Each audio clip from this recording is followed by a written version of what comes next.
বর্তমানে দেশনেত্রী বেগম খালেদা জিয়ার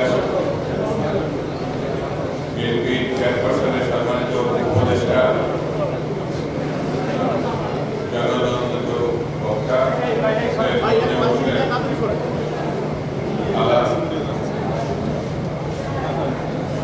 আমাদের দলের নেতা জনাব আরিফ সাহেব, ইসরাত সাহেব,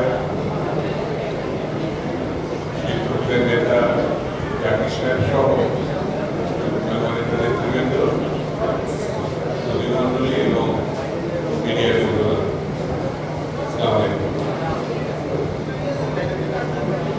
এই সময় জয়নাল আবেদীন সরকার সাহেবের উপরে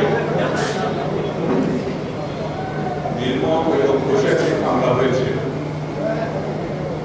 আমার বিবেচনায় সেই দিনই শেখ হাসিনা পতন হয়ে গেছে। আনুষ্ঠানিক পতন গত 1 বছর আগে হলো, গণতন্ত্রের পতন, বিরোধীর উপরে আক্রমণ, দেশনেত্রীর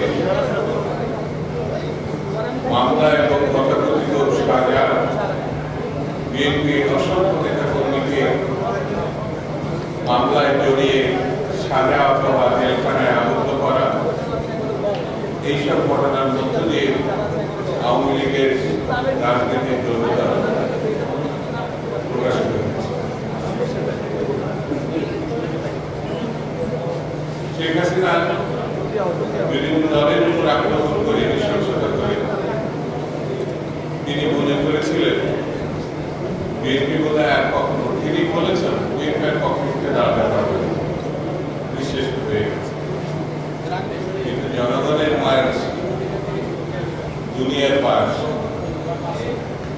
এটা প্রমাণ হয়েছে শেখ হাসিনা জীবন বাঁচানোর জন্য কিভাবে তড়িঘড়ি করে তার সহায় সম্পদ, আবাসস্থল, দেশ ছেড়ে ভারতীয় বিমানে করে তিনি এই দেশ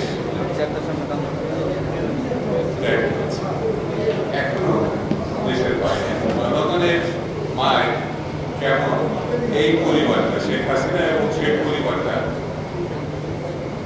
এখন 100 ভাগ কেন। সেই জন্যে আমি ছাত্র জনতা যারা মুখের রক্ত দিয়ে স্বৈরতন্ত্রের পতন ঘটিয়েছে, কিশোর তরুণ সহ অন্যান্য রাজনৈতিক দল, বিএনপি, ছাত্র দল সহ যারা মুখের রক্ত দিয়েছে, আমি তাদের স্মৃতির প্রতি শ্রদ্ধা জানাই, আল্লাহর দরবারে প্রার্থনা